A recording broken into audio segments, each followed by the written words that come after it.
Bonjour à tous, nous poursuivons aujourd'hui avec la deuxième Mishnah du premier Pérec, Mishnah Bet.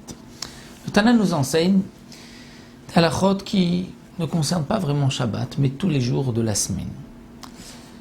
Même un jour de semaine, on doit prier Mincha l'après-midi. Dès une demi-heure après la moitié de la journée, on peut déjà commencer et prier Mincha, c'est ce qu'on appelle Mincha Gedola, une demi-heure après Chatzot, ou il y a Mincha Ktana, la petite Mincha, lorsque on prie Mincha à 9h30, c'est-à-dire à partir du début de la journée, lorsqu'on divise la journée en 12 heures. Mincha Gedola, Mincha Ktana, c'est par rapport au Korban Tamid, puisque Mincha est en correspondance au sacrifice quotidien de l'après-midi. Le Korban Tamid, généralement, on le sacrifie au Beth Amikdash 9h30 après le lever du matin.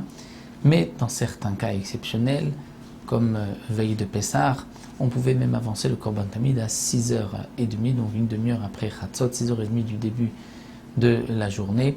Et donc, c'est pour cela que Mincha peut aussi prier Mincha Gdola, Mincha Ktana. Le Tana vient nous enseigner ici. Lo yishev adam lifnei hasapar, un homme ne pourra pas s'asseoir devant le coiffeur, samour le Mincha. Avant Mincha, même avant Mincha Gdola. C'est-à-dire, Samour, c'est une demi-heure avant, donc à partir de Chatzot, 6 heures à partir du lever du matin, 6 heures révolues, la moitié de la journée. À partir de ce moment-là, un homme ne pourra pas s'asseoir devant le coiffeur, de peur qu'il va être occupé par un coiffeur, ou bien que le ciseau risque de se casser, et donc il va tarder et il ne pourra pas prier Mincha, il ne va pas sortir alors qu'il a la tête à moitié coiffée, entre guillemets. Donc c'est pour cela que les Chachamim ont interdit, on ne pourra pas s'asseoir chez le coiffeur, Samour le Mincha, Chit Palel, tant que nous n'avons pas prié la prière de Mincha. De même, Lo yikanes adam le Mechat, un homme ne pourra pas rentrer dans un bain public avant Mincha, là aussi à partir de la 6e heure. Pourquoi? De peur qu'il va s'évanouir dans le bain public avec donc les chaleurs, le sauna, et il risque ensuite de ne pas prier Mincha. Vélo les bourseki, de même il ne rentrera pas dans une tannerie. Il est propriétaire d'une tannerie, il ne pourra pas rentrer pour vérifier, pour regarder que tout va bien, de peur qu'il va voir quelque chose et il va tout de suite s'occuper pour ne pas perdre la peau, et il risque de passer le moment de prier Mincha. Vélo l'échol, de même un homme n'a pas le droit de manger. S'il commence à manger, il risque de s'attarder dans son repas, et donc il faut d'abord prier Mincha et ensuite manger. Vélo les dînes, de même un homme ne pourra pas, les dayanim, juger, même si on doit terminer le dîn, nous explique le Barthénora, de peur que on va voir quelque chose qui va changer tout le déroulement du dîn. On va recommencer depuis le début et on va donc être absorbé par le jugement et on ne pourra pas prier Mincha. Ve'imitrilu. Et si malgré tout on a commencé dans un de ces cas mentionnés dans la Mishnah, alors en mafsikim, on ne s'arrêtera pas. Si on a commencé, on ne s'arrêtera pas.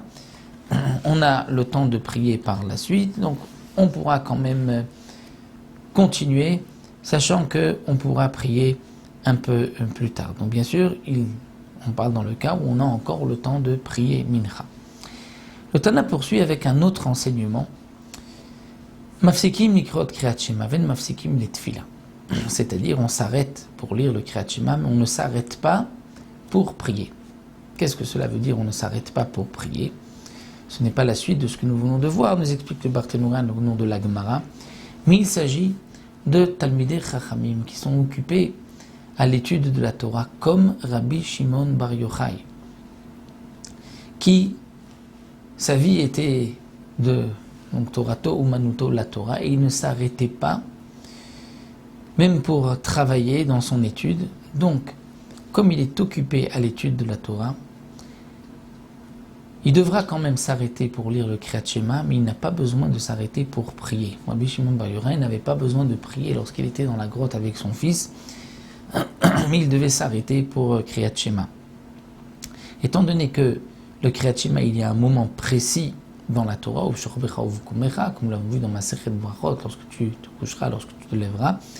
Donc on doit s'arrêter, mais pour la Tfila, on ne s'arrêtera pas. Donc Rabbi Shimon ben Yochai pouvait continuer dans son étude, même si il n'allait pas prier. C'est ce que le Tana de la Mishnah nous enseigne. Aujourd'hui, nous n'avons pas le même din que Rabbi Shimon ben Yochai, étant donné que nous nous arrêtons aussi dans notre étude pour notre travail, donc on doit s'arrêter aussi pour la Tfila, comme pour le Kriyat Shema. Donc voici cette deuxième Mishnah, et après cette parenthèse qui n'est pas en rapport avec Shabbat, nous reprendrons juste après dans la troisième Mishnah les dinim qui concernent la préparation à l'entrée de Shabbat et comment ne pas arriver à transgresser Shabbat. Donc ça nous le verrons dans la troisième Mishnah.